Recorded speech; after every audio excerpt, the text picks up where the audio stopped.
మా latest videos కోసం మా ఈ తెలుగు న్యూస్ ఛానల్ సబ్స్క్రైబ్ చేసి గంట సింబల్ యాక్టివేట్ చేసుకోండి. ఈ నెల 29న బుధవారం రోజు ఆషాఢ పౌర్ణమి వస్తుంది. ఈ ఆషాఢ పౌర్ణమికి గురు పౌర్ణమి అని, వ్యాస పౌర్ణమి అని పేర్లు ఉన్నాయి. ఈ యొక్క పౌర్ణమి రోజు వేప చెట్టు దగ్గర ఇది పడేస్తే చాలు, 2 నిమిషాల్లో మీకున్నటువంటి దరిద్రం, కష్టాలు పోయి లక్షలు కాదు కోట్లు వచ్చి పడతాయి. మీ జీవితం అద్భుతంగా మారిపోతుంది. వద్దన్నా కూడా ఐశ్వర్యం వచ్చి పడుతుంది. సాధారణంగా పౌర్ణమి అంటేనే పరిహారాలకు, దోష నివారణలకు ఒక గొప్ప సమయమని మన పండితులు చెబుతుంటారు. అందులోనూ ఈ పౌర్ణమి చాలా గొప్పది. ఈ రోజుకు విపరీతమైన శక్తులు ఉంటాయి. అయితే ఈ రోజున మీరు వేప చెట్టు దగ్గర ఇదొక్కటి పడేస్తే చాలు, మీ జాతకంలో ఉన్నటువంటి దరిద్రపు బాధలు అన్నీ పోయి మీరు పట్టిందల్లా కూడా బంగారంలా మారి మీ సుడి తిరగడం ఖాయం. కేవలం 2 నిమిషాల్లో మీరు చేసే ఈ పని వల్ల లక్షలు కాదు కోట్లు వచ్చి పడే అవకాశం ఉంటుంది. ఇక మీకు తిరుగులేని రాజయోగం పడుతుంది. మీకున్న ధన సమస్యలన్నీ కూడా పోతాయి. కోరినంత ధనం వచ్చి పడుతుంది. అష్టైశ్వర్యాలు సిద్ధిస్తాయి. మరి ఇంతకు ఈ శక్తివంతమైన పౌర్ణమి రోజు వేప చెట్టు దగ్గర ఏం పడవేయాలి అనే విషయాన్ని ఈ వీడియోలో మనం వివరంగా తెలుసుకుందాం. ఫ్రెండ్స్, మీరు ఈ వీడియోని ఎక్కడా కూడా స్కిప్ చేయకుండా చివరి వరకు జాగ్రత్తగా చూడండి. అప్పుడే మీకు క్లియర్గా విషయం తెలుస్తుంది. వీడియోలోకి వెళ్లే ముందు ఈ వీడియోకి ఒక చిన్న లైక్ ఇవ్వండి.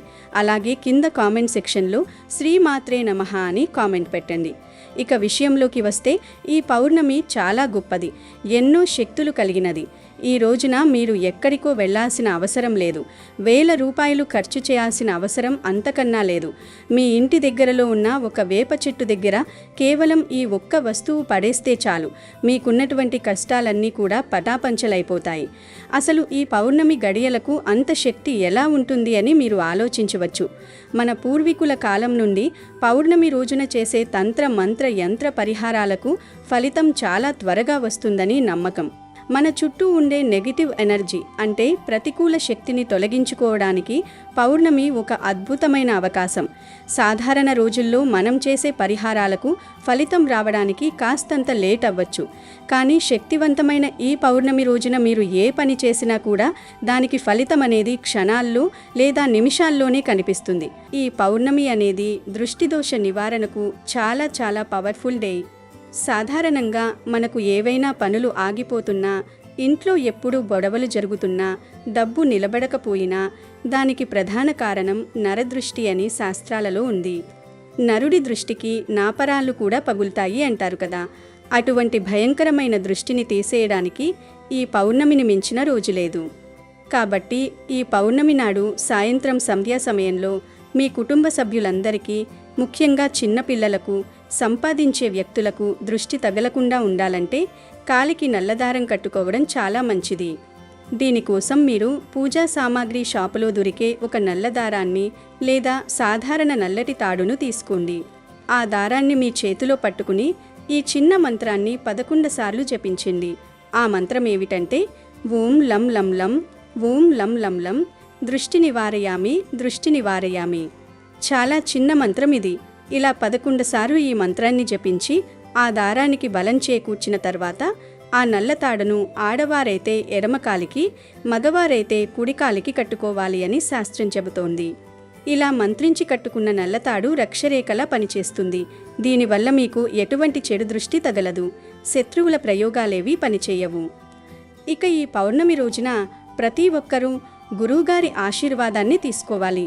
కాబట్టి గురువులు ఉన్నవారు గురువు పాదాలకి పూజ చేసి ఆశీర్వాదం తీసుకోండి. ప్రత్యేకంగా గురువులు లేనివారు ఈ గురు పౌర్ణమి రోజున ఏదైనా దేవాలయానికి వెళ్ళి దేవాలయంలో ఉన్న పంతులు గారి పాదాలకు నమస్కారం చేసి పంతులు గారికి 11 రూపాయలను దక్షిణగా వెయ్యండి. ఈ గురు పౌర్ణమి రోజున పండితుల ఆశీర్వాదం తీసుకుంటే మీ జాతకంలో గురుబలం పెరిగి విపరీతమైన ఐశ్వర్యం కలిసి వస్తుంది. ఇక మీ జీవితంలో కష్టాలే ఉండవు. గురు పౌర్ణమి రోజున ప్రతి ఒక్కరూ గురుస్వరూపమైన సాయిబాబాను పూజించాలి. ఈ పౌర్ణమి రోజున గురువులను పూజిస్తే రాత్రికి రాత్రే అదృష్టం వరించి మీ కుటుంబానికి అఖండ రాజయోగం ప్రాప్తిస్తుంది. కాబట్టి ఈ గురు పౌర్ణమి రోజున ఇంట్లో సాయిబాబాను పూజించి సాయిబాబాకు నైవేద్యంగా పాలతో తయారు చేసిన స్వీట్లను నివేదించండి. ఈ గురు పౌర్ణమి రోజున ప్రతి ఒక్కరూ తప్పనిసరిగా ఏదైనా సాయిబాబా దేవాలయానికి వెళ్ళి దునిలో కొబ్బరికాయను వేయండి. సకల పాపాలన్నీ తొలగిపోయి మీ కుటుంబానికి అష్టైశ్వర్యాలు చేకూరుతాయి. దునిలో కొబ్బరికాయతో పాటుగా నవధాన్యాలు, ఒక కర్పూరం కూడా వేసి దునికి నమస్కారం చేసుకుంటూ ఓం కర్మధ్వంసినే నమః అనే మంత్రాన్ని 11 సార్లు చదవండి. భయంకరమైన జాతక దోషాలన్నీ తొలగిపోయి సాయిబాబా అనుగ్రహం వెంటనే లభిస్తుంది.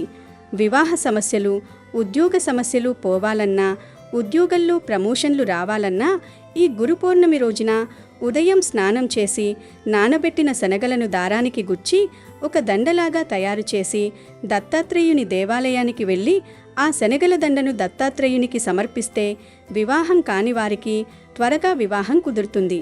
అలాగే ఉద్యోగం లేని వారికి ఉద్యోగ ప్రాప్తి, ఉద్యోగులు చేసేవారికి ప్రమోషన్లు లభిస్తాయి. ఈ గురు పౌర్ణమిని వ్యాస పౌర్ణమి అని కూడా అంటారు. ఎందుకంటే ఈ పౌర్ణమి రోజునే వ్యాస మహర్షి జన్మించాడు.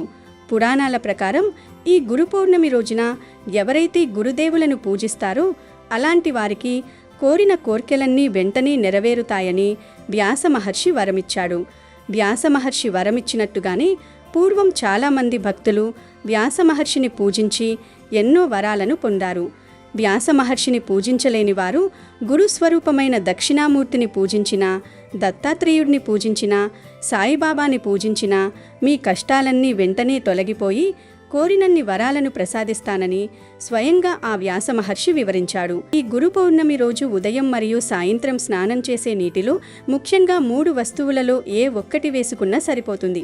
ఒకటి ఎర్రటి రంగు పువ్వు లేదా వట్టి వేర్లు, అవి లేకపోతే లేత వేపాకులు 7 వేసుకుని స్నానం చేయాలి.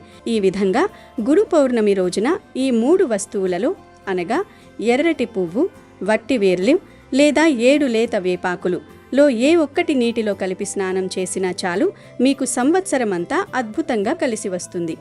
మీ జీవితంలో ఉన్న అడ్డంకులన్నీ తొలగిపోతాయి. వండకూడని కూరల విషయానికి వస్తే ముందుగా నాన్ వెజ్ను అస్సలు వండకూడదు.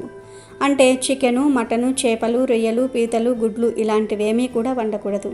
కోడిగుడ్డుని చాలామంది శాకాహారంగా భావిస్తూ వండి తెలియక తినేస్తూ ఉంటారు. ఇంట్లో పిల్లలకు, పెద్దవారికి కూడా ఏదైనా అనారోగ్యంగా ఉన్నవారికి కోడిగుడ్లు ఇస్తూ ఉంటారు. ఉడకపెట్టేసి తింటూ ఉంటారు. కానీ కోడిగుడ్డు కూడా మాంసాహారం కాబట్టి పొరపాటున కూడా ఈ ఆషాఢ పౌర్ణమి రోజు గుడ్డును తినకూడదు, వండకూడదు.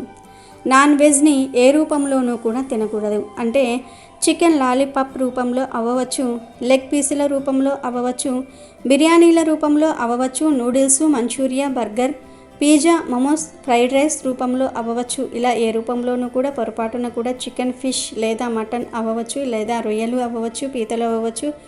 వీటిని పొరపాటున కూడా వండకూడదు, తినకూడదు. మనం పండుగ పూట ఇలాంటి చిన్న చిన్న నియమాలు అనేవి ఖచ్చితంగా పాటించాలి. ఎందుకంటే కొన్ని గ్రహాలకు కొన్ని కూరలు అంకితం చేయబడుతూ ఉంటాయి. పండుగ పూట అలాంటివి వండినా తిన్నా కూడా అష్టదరిద్రాలు అనేవి మన వెంటపడి చేతిలో చిల్లి గవ్వ లేకుండా అప్పులు చేసి చాలా కష్టాలను ఎదుర్కోవలసి వస్తుంది. కనుక ముందు ఈరోజు నాన్ వెజ్ వండకండి. అలాగే ఈరోజు వంకాయ కూరను కూడా వండకూడదు. చాలామందికి ఈ విషయం తెలిసే ఉంటుంది. వంకాయ మన బుద్ధిని మందగించేలాగా చేస్తుంది. అందుకే చాలామంది హిందూ పండుగల పర్వదినాల్లో వంకాయను తినకూడదని శాస్త్రాల్లో చెప్పారు. గురు పౌర్ణమి రోజు కూడా వంకాయ తినకూడదు. కాదని ఈ రోజున వంకాయను ఇంట్లో వండటం కానీ తినటం కానీ చేస్తే కష్టాల పాలవుతారు. అనవసరమైనటువంటి కష్టాలు, నిందలు వచ్చిపడే అవకాశం అనేది ఉంటుంది. చేతిలోని ధనం వృధాగా పోతుంది. వంకాయలో 3 రకాలు ఉంటాయి. తెల్ల వంకాయలు, గుత్తి వంకాయలు, మామూలు వంకాయలు. ఈ 3 విధాలైనటువంటి వంకాయలను కూడా ఈరోజు తినకూడదు. కనుక ఈరోజు ఏ రూపంలోనూ కూడా వంకాయను తినవద్దు.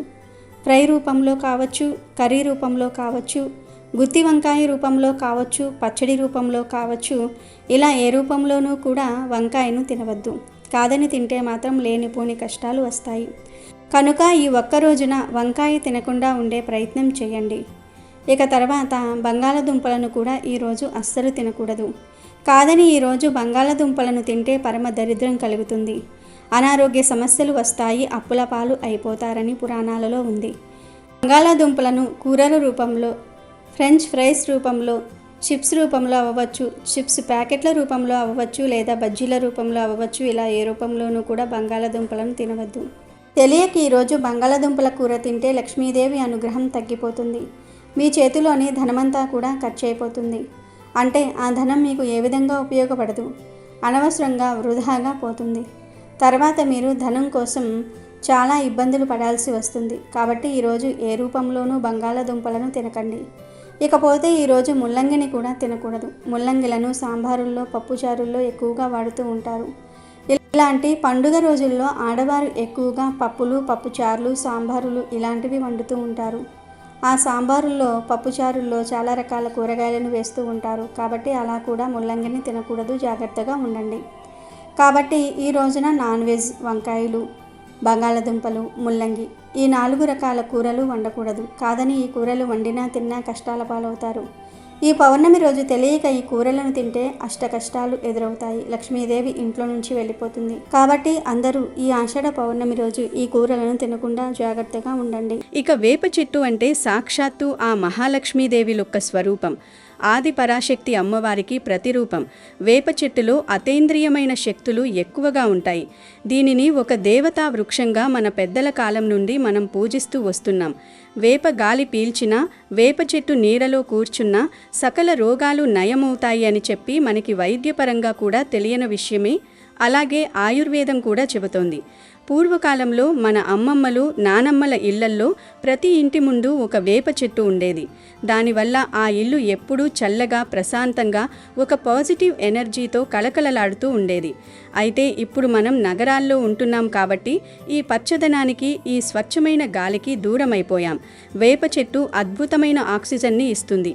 ఈ పౌర్ణమి రోజున వేప చెట్టు దగ్గర ఈ పరిహారం చేయడం వల్ల మన జీవితంలో ఉన్నటువంటి దరిద్రం, అప్పుల బాధలు, శత్రువుల ఇబ్బందులు అన్నీ కూడా ఆ చెట్టు గ్రహించేస్తుంది. ఈ పౌర్ణమి రోజు కొన్ని తప్పు పనులు పొరపాటున కూడా చేయకూడదు. ఈ పౌర్ణమి రోజున ఎట్టి పరిస్థితుల్లో కూడా మాంసాహారం అనేది ముట్టుకోకూడదు. కోడిగుడ్డు కూడా తినకూడదు. అలాగే ఈ పౌర్ణమి రోజు ఎవ్వరికీ కూడా పొరపాటున అప్పు కూడా ఇవ్వకూడదు. అలాగే ఎవరి నుంచి అప్పు కూడా తీసుకోకూడదు ఈ పౌర్ణమి రోజు. ఈ పౌర్ణమి నాడు పగటిపూట నిద్రపోకూడదు. లేదంటే మీ ఇంట్లో దరిద్ర దేవత అడుగు పెడుతుంది. పొరపాటున ఏముందిలే అని చెప్పి మధ్యాహ్న సమయంలో కనుక నిద్రపోయారు అంటే కనుక మీ ఇంట దరిద్ర దేవత అడుగు పెడుతుంది. అలాగే ఈరోజు దంపతులు బ్రహ్మచర్యం పాటించాలి. చాలామంది తెలిసి తెలియక పౌర్ణమిని చాలా తేలికగా తీసేస్తూ ఉంటారు. పౌర్ణమి అయితే ఏంటంట అని మాట్లాడుతూ ఉంటారు. ఏముందిలే అని చెప్పి నాన్ వెజ్ కూడా ఇంట్లోకి తెచ్చేసి తినేస్తూ ఉంటారు. అంటే చికెన్, మటన్, రొయ్యలు, గుడ్లు లాంటివి తెచ్చేసుకొని వాటిని వండుకొని తినేస్తూ ఉంటారు. కానీ అలా పొరపాటును కూడా చేయకూడదు. ఈ విధంగా చేయడం వల్ల లక్ష్మీదేవి ఆగ్రహానికి మీరు గురవ్వాల్సి వస్తుంది. లేనిపోని సమస్యలు అనేవి తెచ్చిపెట్టుకునే అవకాశం అయితే వస్తుందన్నమాట. అప్పుల పాలైపోయే అవకాశం కూడా వస్తుందన్నమాట. కాబట్టి పొరపాటును కూడా ఈ తప్పులు చేయకండి. అలాగే జుట్టుకు నూనె రాసుకోవడం, ఆ జుట్టును కత్తిరించడం, గోర్లు కత్తిరించడం వంటి పనులు కూడా అస్సలు చేయకూడదు. అలాగే పౌర్ణమి రోజు ఎవ్వరితో గొడవలు పడకూడదు. ఎవ్వరినీ తిట్టకూడదు, దూషించకూడదు. అలాగే పౌర్ణమి రోజు రాత్రి సమయంలో శ్మశానాలకి, పాడుబడిన ఇళ్లలోకి, చీకటిగా ఉండే ప్రదేశాల్లోకి ఒంటరిగా వెళ్ళకూడదు. ఎందుకంటే పౌర్ణమి రాత్రి అలాంటి ప్రదేశాల్లో దుష్టశక్తులు సంచరిస్తాయని శాస్త్రాల్లో ఉంది గనుక పౌర్ణమి రోజు రాత్రి ఈ ప్రదేశాల్లోకి వెళ్ళకూడదు. అంతేకాదు, ఈ పౌర్ణమి రోజు కొన్ని వస్తువులను పొరపాటును కూడా ఇంటికి తీసుకురాకూడదు అని, అవి తెస్తే దరిద్రం పట్టుకుంటుంది అని పండితులు చెబుతున్నారు. పౌర్ణమి నాడు ప్రధానంగా ఇనుము, స్టీలు లేదా ఉక్కుతో చేసిన వస్తువులను కొనడం అశుభం. ఎందుకంటే ఇనుము శనిదేవునికి, రాహువుకు ప్రతీక కాబట్టి పౌర్ణమి లాంటి అత్యంత శుభదినాల్లో వీటిని కొత్తగా కొని ఇంటికి తీసుకురావడం వల్ల ప్రతికూల శక్తులు ఇళ్లలోకి ప్రవేశిస్తాయి, కష్టాలు వస్తాయి. అదేవిధంగా కత్తులు, కత్తెరలు, బ్లేడ్లు, సూదులు వంటి పదునైన వస్తువులను కూడా ఈ రోజున అస్సలు కొనుగోలు చేయకూడదు. ఇవి ఇంట్లో అనవసరమైన విభేదాలకు, కుటుంబ సభ్యుల మధ్య తీవ్రమైన కలహాలకు దారితీస్తాయి. అలాగే పౌర్ణమి నాడు తోలుతో తయారు చేసిన వస్తువులు అంటే చెప్పులు, బూట్లు, పర్సులు, బెల్టులు వంటివి కొనడం కూడా నిషిద్ధమే. ఇంటిని శుభ్రం చేయడానికి అవసరమైన చీపురును కూడా పౌర్ణమి రోజు కొనకూడదు. కాదని కొంటే సాక్షాత్తు లక్ష్మీదేవి ఆగ్రహానికి గురవుతారని, తద్వారా ఊహించని ఆర్థిక నష్టాలు ఎదుర్కోవాల్సి వస్తుందని పండితులు హెచ్చరిస్తున్నారు. వంట నూనెలు, అందులోనూ నువ్వుల నూనె లేదా ఆవ నూనె వంటివి పౌర్ణమి రోజున కొనుగోలు చేయరాదు. అలాగే ఈ పౌర్ణమి నాడు ప్రతి ఒక్కరూ కూడా తప్పనిసరిగా చిన్నపిల్లలకి, ఆడపిల్లలకి, మగపిల్లలకి, ఇంట్లో పెద్దవాళ్ళు ఎవరైతే ఉంటారో వాళ్ళందరూ కూడా కాస్తంత రాళ్ల ఉప్పు తీసుకొని, 2 ఎండుమిరగాయలు తీసుకొని, కాస్తంత వెంట్రుకలు కూడా వేసుకొని అందులో వాటితోటి దిష్టి తీసేసుకోండి. ఎందుకంటే చాలామంది మనం బాగుంటున్నాం, మనం బాగుపడుతున్నామని చెప్పి లోపల కుళ్ళిపోతూ ఉంటారు. వారి ఏడుపులు అనేవి మనకి తగలకుండా ఉండాలంటే ఖచ్చితంగా వీటితోటి దిష్టి తీసుకోవాలి. అలాగే ఈరోజు కాలికి నల్లదారం కట్టుకోండి. ఆగవాళ్ళైతే ఎడమ కాలికి, మగవాళ్ళైతే కనుక కుడి కాలికి నల్లదారం కట్టుకోండి. దీనివల్ల మన మీద చెడు కన్ను పడకుండా ఉంటుంది, దిష్టి దోషాలు కూడా తగలకుండా ఉంటాయి. అలాగే ఈ పౌర్ణమి నాడు తప్పనిసరిగా ఇల్లంతా ఉప్పు నీటితోటి శుభ్రం చేసుకోవాలి. ఇల్లును శుభ్రం చేయలేని వారు ఇల్లంతా పసుపు నీళ్లు చిలకరించండి. ఇంట్లో ఉన్న దుష్టశక్తులన్నీ కూడా బయటకు వెళ్ళిపోతాయి. విశేషంగా ఈ పౌర్ణమి నాడు ప్రతి ఒక్కరూ ఇంట్లో పాలు పొంగించండి. ఈ పౌర్ణమి రోజున ఇంట్లో పాలు పొంగిస్తే మీ ఇంటికి ఉన్న అష్టదరిద్రాలు తొలగిపోయి మీ ఇంట్లోకి ధనలక్ష్మీదేవి అడుగు పెడుతుంది. అలాగే ఈ పౌర్ణమి రోజున తులసి మొక్కను తప్పనిసరిగా పూజించండి. తులసి కోటలో ఒక దీపం వెలిగించి తులసి మొక్కకు 5 ప్రదక్షిణాలు చేస్తే విపరీతమైన అదృష్టం కలిసి వచ్చి ఆకస్మిక ధనప్రాప్తి సిద్ధిస్తుంది. కాబట్టి ఇంతటి గొప్ప అవకాశాన్ని ఎవ్వరూ మిస్ చేసుకోకండి. అలాగే ఈరోజు కనకధార స్తోత్రం చదివితే ఈ సంవత్సరమంతా ధనధాన్యాలకు లోటు లేకుండా లక్ష్మీదేవి అనుగ్రహం సులభంగా లభిస్తుంది. తక్కువ సమయంలో త్వరగా ధనవంతులు కావాలంటే ఈ పౌర్ణమి రోజున తప్పనిసరిగా కనకధార స్తోత్రం చదవండి. ఈ పౌర్ణమి రోజున ప్రతి ఒక్కరి ఇంటి ముందుకు తప్పనిసరిగా లక్ష్మీదేవి వస్తుంది. గుమ్మం ముందుకు వచ్చిన లక్ష్మీదేవి మీ ఇంట్లోకి వెంటనే అడుగు పెట్టాలంటే ఇంటి గుమ్మానికి పసుపు రాసి కుంకుమ బొట్లు పెట్టండి. అలాగే ఈ పౌర్ణమి రోజున తప్పనిసరిగా ఇంటి ముందు గుమ్మడికాయ కట్టుకోండి, లేదా 5 నిమ్మకాయలు కట్టుకోండి. అలా కట్టుకుంటే మీ ఇంటికి ఉన్న దిష్టి పోతుంది, దిష్టి తగలకుండా ఉంటుంది, మీ కుటుంబానికి చాలా మంచి జరుగుతుంది. ఇక విపరీతమైన డబ్బు సమస్యలతో ఇబ్బంది పడేవారు ఒక దారానికి 11 యాలకులను గుచ్చి యాలకుల మాలగా తయారు చేసి మీ పూజ గదిలో ఉన్న లక్ష్మీదేవి పటానికి ఆ యాలకుల మాలను వేసి లక్ష్మీదేవికి నమస్కారం చేసుకోండి. ఇలా చేస్తే మీరు పట్టిందల్లా బంగారం అవుతుంది. ఈ సంవత్సరమంతా ఆర్థిక సమస్యలు లేకుండా లక్ష్మీ కటాక్షం లభిస్తుంది. అంతేకాదు, పౌర్ణమి రోజున రావి చెట్టును పూజిస్తే అంతులేని ఐశ్వర్యం, విపరీతమైన అదృష్టం కలిసి వస్తుంది. అప్పుల సమస్యలతో ఇబ్బంది పడేవారు ఈరోజు దగ్గరలో ఉన్న రావి చెట్టు దగ్గరకు వెళ్ళి రావి చెట్టు కింద నెయ్యి దీపం వెలిగించండి. డబ్బు సమస్యలన్నీ తొలగిపోయి ఆకస్మిక ధనలాభాలు లభిస్తాయి. ఎవరైతే కటిక పేదరికాన్ని అనుభవిస్తున్నారో అలాంటి వారు ఈ పౌర్ణమి రోజున 7 కర్పూరం బిళ్ళలను తీసుకుని వాటిని ఒక వస్త్రంలో కట్టి మీ బీరువాలో పెట్టుకోండి. ఇక మీ ఇంటి ఆదాయం విపరీతంగా పెరుగుతుంది. ఇక పరిహారం విషయానికొస్తే మనుషులన్నాక అందరూ ఒక్కొక్కరు ఒక్కొక్క సమస్యతో బాధపడుతూ ఉంటారు. ఇంటింటికి ఒక సమస్య ఉంటుంది, మనిషికి ఒక సమస్య ఉంటుంది. కొంతమందేమో బయటికి చెప్పుకుంటారు, ఇంకొంతమందేమో చెప్పుకోలేని సమస్యలతోటి బాధపడుతూ ఉంటారు. బయటికి చెప్పుకుంటే ఎక్కడ చులకనైపోతామో, ఎక్కడ లోకువైపోతామో, ఎక్కడ మన గురించి ఎగతాళిగా మాట్లాడుకుంటారో అని చెప్పి లోపలే దాచుకుంటారు. ఆ సమస్యలన్నింటికీ కూడా వేప చెట్టు దగ్గర చేసే ఈ చిన్న పరిహారంతో మీరు మంచిగా గుడ్ బై చెప్పేయచ్చు. ఆ సమస్యలన్నింటికీ కూడా వేప చెట్టు అనేది చాలా శక్తివంతమైనది. వేప చెట్టు కూడా దేవతా వృక్షమే. వేప చెట్టుకు అతేంద్రియ శక్తులు చాలా ఎక్కువ. వేప చెట్టును లక్ష్మీదేవి స్వరూపంగా కూడా భావిస్తూ ఉంటారు. అంటే అమ్మవారు అలాగే సీతాదేవి కూడా ఈ చెట్టులో కొలువై ఉంటారు.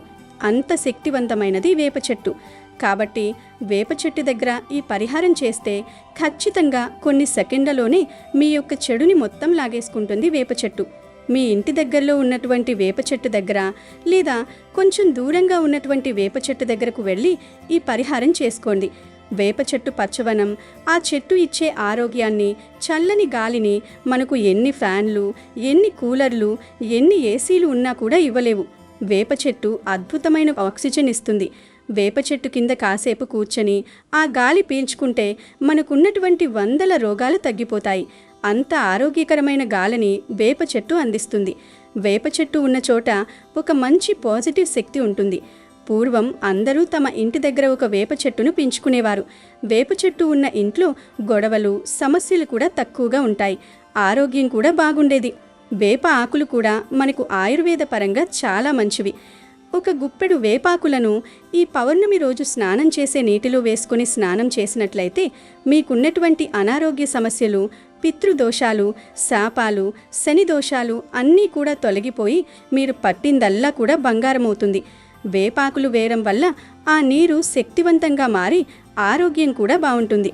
నూతన ఉత్సాహంతో, ఉత్తేజంతో, కొత్త ఆయుష్తోటి మీ జీవితాన్ని మొదలుపెట్టగలుగుతారు. అంత శక్తివంతమైనది వేపాకుల నీటి స్నానం. ఇక వేప చెట్టు దగ్గర ఈ పౌర్ణమి రోజు మనం ఏం పడేయాలంటే, దీనికోసం ముందుగా మీరొక కాగితాన్ని తీసుకోండి. వైట్ కాగితాన్ని తీసుకొని దాని మీద మీకున్న సమస్యను పెన్తో కానీ లేదా కుంకుమ పేస్ట్తో కానీ రాయండి. నా అప్పులు తీరాలి అని, ధన సమస్యలు పోవాలి అని, ఆరోగ్యం బాగుపడాలి అని చెప్పి రాయండి. మీకు ఏ కష్టం ఉంటుందో ఆ యొక్క కష్టాన్ని రాయండి. లేదా మాకు ధనం అనేది త్వరగా రావాలి అని కానీ, లేదా మా ఇంట్లో గొడవలు తగ్గి ప్రశాంతంగా ఉండాలి అని, అలా మీకు ఏది ముఖ్యమనిపిస్తుందో అది రాయండి. సమస్య ఏదైనా పర్వాలేదు, కానీ ఒక సమస్య అనేది బలంగా రాయండి. అంటే ఏ సమస్య ఉందో అది రాసిన తర్వాత ఆ పేపర్ మధ్యలో ఒక స్పూను నల్ల ఆవాలు వేయండి. నల్ల ఆవాలనేవి మన చుట్టూ ఉన్న దిష్టిని, చెడును లాగేసుకోవడంలో, మన జీవితాన్ని అద్భుతంగా మార్చడంలో చాలా పవర్ఫుల్గా పనిచేస్తాయి. ఆ తర్వాత ఒక స్పూను రాళ్ళ ఉప్పు ఆ పేపర్లో వేయాలి. ఉప్పు అంటే సాక్షాత్తు లక్ష్మీదేవి స్వరూపం. ఉప్పు లేని ఇల్లు ఉండదు, ఉప్పు లేని పూజ ఉండదు. దిష్టి తీయడానికి ఉప్పును మించిన వస్తువు మరొకటి లేదు. కనుక ఉప్పు వేసిన తర్వాత అందులో చిటికెడు కుంకుమను వేయండి. కుంకుమ సౌభాగ్యానికి గుర్తు. అలాగే ఎరుపు రంగు శక్తికి చిహ్నం. అలాగే 4 ఎండుమిరపకాయలు ఆ పేపర్లో పెట్టండి. ఎండుమిరపకాయల ఘాటు మన కష్టాలను దహించి వేస్తుంది. తర్వాత 2 వెల్లుల్లి రెబ్బలను కూడా పేపర్లో వేయండి. వెల్లుల్లి కూడా మనకున్న దిష్టిని, కష్టాలను తీసివేయడంలో ఎంతో అద్భుతంగా పనిచేస్తాయి. చివర్లో చిన్న దాల్చిన చెక్కను కూడా వేయండి. దాల్చిన చెక్క చాలా చక్కగా మన కష్టాలను పోగొట్టి ఐశ్వర్యాన్ని ఆకర్షిస్తుంది. మనకి ఎంతో మంచి చేస్తుంది కనుక తప్పక దాల్చిన చెక్క వేయాలి. పాతకాలంలో మన అమ్మమ్మలు ఈ వస్తువులతోనే దిష్టి తీసేవాళ్ళు. ఇప్పుడు ఈ వస్తువులు ఉన్న కాగితాన్ని ఒక పొట్లంలాగా చుట్టండి. ఈ పరిహారాన్ని మీరు సాయంత్రం 4 గంటల నుండి 6 గంటల మధ్యలో చేయాలి. గుర్తుంచుకోండి, ఆ సమయంలోనే శక్తులు ఎక్కువగా ప్రభావవంతంగా ఉంటాయి. ఈ పొట్లాన్ని తీసుకుని మీ ఇంటికి దూరంగా ఉన్న ఒక వేప చెట్టు దగ్గరికి వెళ్ళండి. గుర్తుంచుకోండి, మీ ఇంటి లోపల ఉన్న చెట్టు దగ్గరికి కానీ లేదా గుడి ఆవరణంలో ఉన్న వేప చెట్టు దగ్గరికి కానీ ఈ యొక్క పొట్లాన్ని తీసుకుని వెళ్ళకూడదు. ఒకవేళ అక్కడ మీరు పరిహారం చేసినా కూడా అది పనిచేయదు. మీ ఇంటి బయట ఉన్న చెట్టు దగ్గర మాత్రమే చేయాలి. చెట్టు దగ్గరికి వెళ్ళిన తర్వాత చెట్టు తల్లికి మనస్సులో నమస్కారం చేసుకోండి. ఓ తల్లి, నా కష్టాలన్నీ నీవే తీర్చాలి అని ప్రార్థించుకోండి. మీకు వీలైతే ఒక చెంబులో నీటిని తీసుకొని వెళ్ళి ఆ చెట్టు మొదట్లో పోయండి. ఆ తర్వాత ఆ వేప చెట్టు చుట్టూతా 11 ప్రదక్షిణలు చేయండి. ప్రతి ప్రదక్షిణలోనూ మీ సమస్య తీరిపోయినట్లుగా మీరు ఊహించుకోండి. ప్రదక్షిణలనేవి పూర్తయిన తర్వాత ఆ పొట్లన్నీ మీ కుడి చేతితో పట్టుకుని మీ తల చుట్టూ కుడివైపు నుంచి ఎడంవైపుకు 3 సార్లు, ఎడంవైపు నుంచి కుడివైపుకు 3 సార్లు తిప్పుకోండి. ఇలా తిప్పుకుంటున్నప్పుడు మీలో ఉన్న దరిద్రం, మీ జాతకంలో ఉన్న దోషాలన్నీ ఆ పొట్లంలోకి చేరిపోవాలని బలంగా కోరుకోండి. ఆ తర్వాత ఆ పొట్లాన్ని ఆ వేప చెట్టు మొదట్లో పడేసేయండి. పడేసిన తర్వాత వెనక్కి తిరిగి చూడకుండా నేరుగా మీ ఇంటికి వచ్చేయండి. దారిలో ఎవరైనా పిలిచినా పలకకండి, ఎవరితో మాట్లాడకండి. ఇంటికి వచ్చిన తర్వాత కాళ్ళు చేతులు కడుక్కొని శుభ్రపడండి. వీలైతే స్నానం కూడా చేయండి. చాలా మంచిది. ఈ పరిహారం ఎందుకు అంత శక్తివంతమైంది అంటే, ఇందులో ఉపయోగించిన ప్రతి వస్తువుకు ఒక ప్రత్యేకమైన గుణం ఉంది. ఆవాలు మన మనసులోని భయాన్ని, బయట ఉన్న శత్రువుల అంటే మనకు ఎవరైతే శత్రువులు ఉంటాయో ఆ యొక్క శత్రువుల ఏడుపును తొలగిస్తాయి. రాళ్ల ఉప్పు ఆర్థిక స్థితిని మెరుగుపరుస్తుంది. కుంకుమ మనకు రక్షణగా నిలుస్తుంది. ఎండు మిరపకాయలు మనకున్న మొండి సమస్యలను కూడా క్షణాల్లో తీసివేస్తాయి. వెల్లుల్లి మన జీవితాన్ని అద్భుతంగా మార్చేస్తుంది. దాల్చిన చెక్క ధనాన్ని ఆకర్షిస్తుంది. వేప చెట్టు వీటన్నింటినీ స్వీకరించి తనలోని దివ్య శక్తితో వాటిని శుద్ధి చేసి మనకి మంచి ఫలితాన్ని ఇస్తుందన్నమాట. ఈ పరిహారం చేసిన వెంటనే మీ మనస్సు చాలా తేలికగా అనిపిస్తుంది. మీ ఇంట్లో ఉండే నెగటివ్ వైబ్రేషన్స్ అన్నీ కూడా తగ్గిపోయి ఒక రకమైనటువంటి పాజిటివ్ ఎనర్జీ అనేది వస్తుందన్నమాట. మీరు ఏ సమస్య అయితే ఆ కాగితం మీద రాశారో దానికి సంబంధించిన పరిష్కారం అనేది మీకు అతి త్వరలోనే కనిపిస్తుంది. అప్పులు తీరడానికి కొత్త మార్గాలు కనిపిస్తాయి. వ్యాపారంలో లాభాలు వస్తాయి. ఉద్యోగంలో ప్రమోషన్స్ వస్తాయి. సాక్షాత్తు ఆ అమ్మగారి మీ చెయ్యి పట్టుకొని నడిపిస్తున్నటువంటి అనుభూతి మీకు కలుగుతుంది. ఈ పౌర్ణమి అనేది ఒక గొప్ప అవకాశం. ఇటువంటి రోజులు మళ్ళీ మళ్ళీ రావు. మన తాతలు ముత్తాతలు అనుసరించినటువంటి చిన్న చిన్న చిట్కాలతో ఎంతో నిగూఢమైన అర్థం అనేది దాగి ఉంటుందన్నమాట. వేప చెట్టు గాలి పీల్చడం వల్ల మన ఒంట్లో ఉన్న అనారోగ్యం ఎలా తగ్గుతుందో అలాగే ఈ పరిహారం చేయడం వల్ల మన జాతకంలో ఉన్నటువంటి దోషాలు కూడా తొలగిపోయి మీ చుట్టూ ఉన్న దిష్టి కూడా వదిలిపోతుంది. మీరు పప్పిందల్లా కూడా బంగారం అవుతుంది. మీ ముఖంలో ఒక కొత్త వర్చస్సు కనిపిస్తుంది. నూతన ఉత్సాహంతో మీరు మీ పనులు మొదలు పెట్టగలుగుతారు. రాజయోగం పడుతుంది. ఇప్పుడు నేను చెప్పిందల్లా కూడా ఆకాశం నుండి ఊడిపడదు. కష్టాలు తొలగి అదృష్టం కలిసి రావడమే నిజమైన రాజయోగం. మరొక ముఖ్యమైన విషయం ఏమిటంటే ఈ పరిహారం గురించి ఎవరికీ కూడా ముందుగా చెప్పకండి. నేను ఇలా చేస్తున్నాను అని 10 మందికి చెప్తే ఆ పరిహారానికి ఉన్న శక్తి తగ్గిపోతుంది. ఇదొక రహస్యమైనటువంటి పరిహారం. మీరు చేసుకున్న తర్వాత ఫలితం వచ్చినప్పుడు కావాలంటే ఎవరికైనా చెప్పుకోవచ్చు. అలాగే పొట్లం పడేసిన తర్వాత వెనక్కి తిరిగి చూడకపోవడం అనేది ఒక ముఖ్యమన్నమాట. అది ఆ పాయింట్ మాత్రం మర్చిపోవద్దు. ఎందుకంటే మనం మన కష్టాలను దరిద్రాలను అక్కడ వదిలేసి వస్తున్నాం. మళ్ళీ వెనక్కి చూస్తే అవి తిరిగి మనల్ని వెంబడిస్తాయన్నమాట. కాబట్టి ఆ నియమాన్ని తూచా తప్పకుండా పాటించండి. మీ జీవితంలో ఎంతటి కటిక దరిద్రం ఉన్నా, ఎన్ని సంవత్సరాల నుంచి అప్పుల ఊబిలో కూరికిపోయి ఉన్నా ఈ పౌర్ణమి మీ జీవితంలో ఒక కొత్త వెలుగును నింపుతుంది. లక్షలు కాదు, కోట్లు వచ్చి పడే అవకాశం ఉంది. ఖచ్చితంగా మీ ఆర్థిక స్థితి అయితే మెరుగుపడుతుందండి. మీకు ఎటువంటి కష్టాలున్నా ఈ వేప చెట్టుకు చెప్పుకుంటే చాలు. ఆ తల్లి అంతా వింటుంది, మన కష్టాలను తీరుస్తుంది. ఈ ప్రకృతి మనకు ఎన్నో వరాలనిచ్చిందండి. అందులో వేప చెట్టు ఒకటి. దానిని సరైన సమయంలో సరైన పద్ధతిలో వాడుకుంటే మన జీవితమే మారిపోతుంది. కనుక ఈ అద్భుతమైన పౌర్ణమిను అస్సలు వదులుకోకండి. ఈ వేప చెట్టు పరిహారం చేసి శుభ ఫలితాలను పొంది సంతోషంగా జీవించండి. అమెజాన్లో బెస్ట్ డిస్కౌంట్స్ కోసం వీడియో డిస్క్రిప్షన్లో లింకు ఉంది, చూడండి. అలాగే మా టెలిగ్రామ్ ఛానల్ సబ్స్క్రైబ్ చేసుకోండి.